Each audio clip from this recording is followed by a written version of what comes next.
उस रात भैरवपुर गांव में इतनी तेज बारिश हो रही थी कि लोग अपने घरों से बाहर निकलने की हिम्मत तक नहीं कर रहे थे। अस्सा। लेकिन उसी तूफानी रात में एक गरीब परिवार मौत की हवेली में रहने पहुंच चुका था, जहां पिछले 25 सालों में एक जो भी गया वो कभी वापस नहीं लौटा।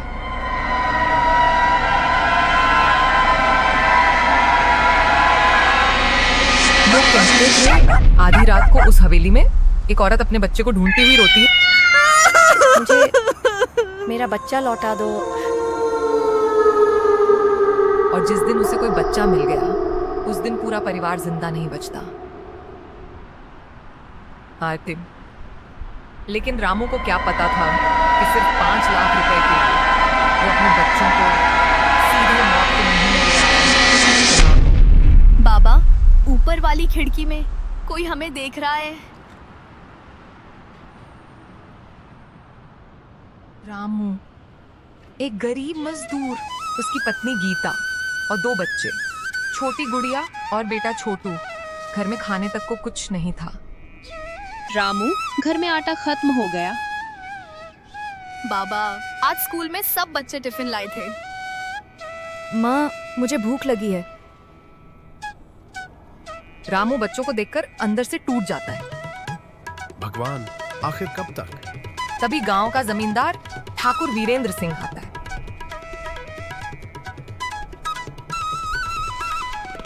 रामू, अगर सच में पैसे चाहिए तो एक काम है। क्या काम मालिक?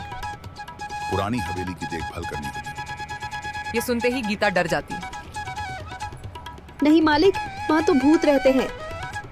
भूत वूत कुछ नहीं होता, 1 महीना रह लो, 5 लाख दूंगा। पूरा परिवार हैरान। 5 लाख उनके लिए सपना था।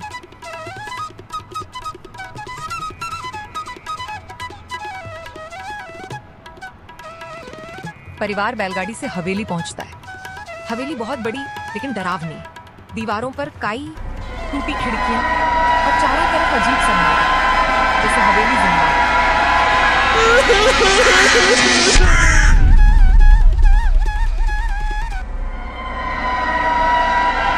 माँ, ये घर रो क्यों रहा है?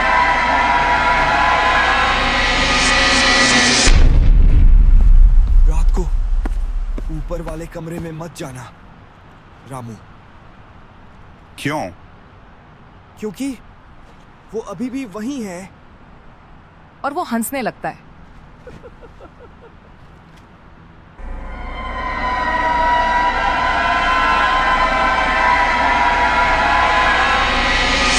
रात 12 बजे। बाहर तूफान, अंदर अंधेरा। अचानक छन छन छन पायल की आवाज। गीता की आंख खुलती है।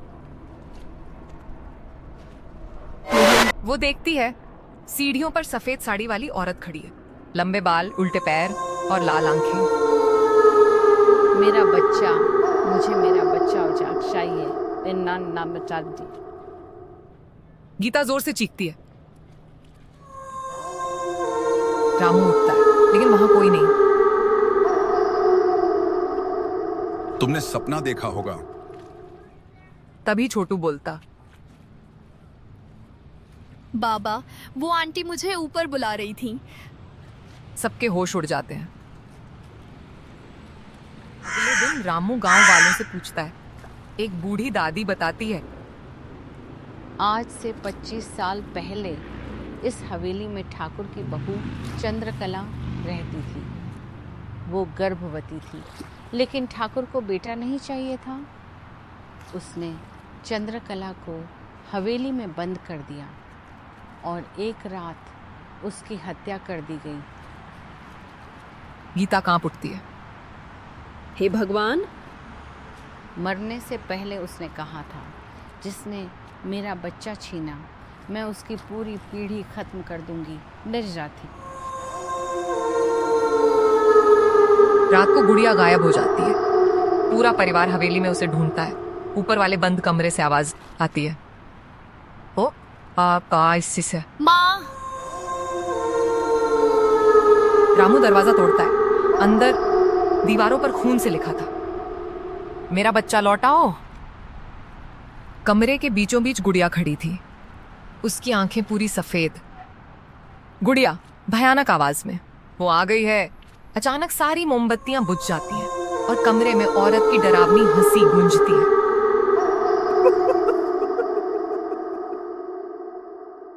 रामू को पता चलता है ठाकुर वीरेंद्र सिंह उसी हवेली वाले पुराने ठाकुर का बेटा था और वो जानबूझकर गरीब परिवारों को वहां भेजता था ताकि चंद्रकला की आत्मा शांत रहे, क्योंकि आत्मा हर साल एक परिवार की बलि लेती थी।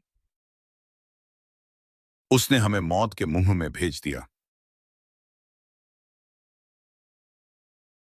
कालिया रात को रामू को तहखाने में ले जाता है।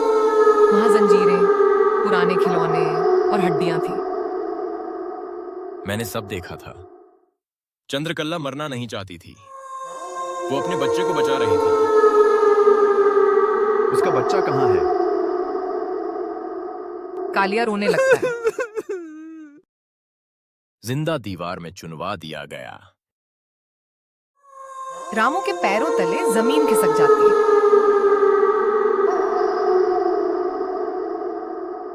आधी रात पूरा हवेली कांपने लगती है, दीवारों से खून बहने लगता है। छोटू हवा में उठ जाता है। मेरे बच्चे को छोड़ दो। तभी चंद्रकला की आत्मा सामने आती है। अब उसका चेहरा आधा जला हुआ था। मुझे मेरा बच्चा चाहिए। हमने तुम्हारा कुछ नहीं बिगाड़ा। लेकिन इंसानों ने किया। पूरा कमरा कांपने लगता है। रामू हथौड़ा उठाता है और तहखाने की दीवार तोड़ने लगता है। धड़ाम! दीवार टूटती है। अंदर एक छोटे बच्चे का कंकाल, उसके साथ एक चांदी का ताबीज, चंद्रकला की आत्मा रहने। मेरा बेटा पूरा हवेली अचानक शांत हो जाती है, लेकिन तभी ठाकुर वहां पहुंच जाता है। तू ही असली शैतान है। ठाकुर बंदूक निकालता है। ये राज बाहर नहीं जाना चाहिए। तभी अचानक सारी लाइट बुझ जाती है। चंद्रकला ठाकुर के पीछे खड़ी थी। अब तेरी बारी है।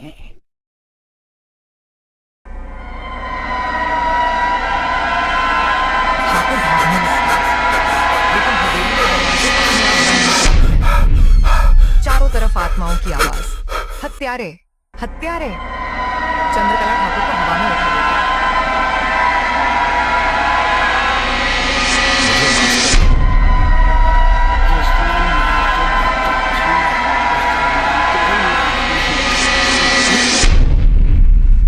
और अगले ही पल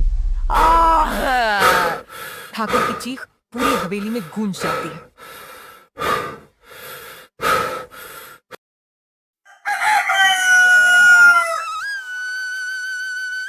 सुबह होती है।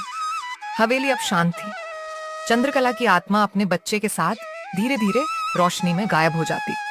तुम अच्छे इंसान हो रामू। तुम्हारा परिवार हमेशा खुश रहेगा। हवेली अचानक टूटने लगती है। रामू परिवार को लेकर बाहर भागता है और कुछ ही सेकंड में पूरी हवेली मिट्टी में मिल जाती है। उस दिन के बाद भैरवपुर में फिर कभी किसी ने उस हवेली की आवाज नहीं सुनी। रामू ने उस जमीन पर एक छोटा मंदिर बनवाया। लोग कहते हैं आज भी बरसात की रात में एक माँ अपने बच्चे को गोद में लिए मुस्कुराती दिखाई देती है, लेकिन अब उसकी आंखों में बदले की आग नहीं, ममता का सुकून होता है।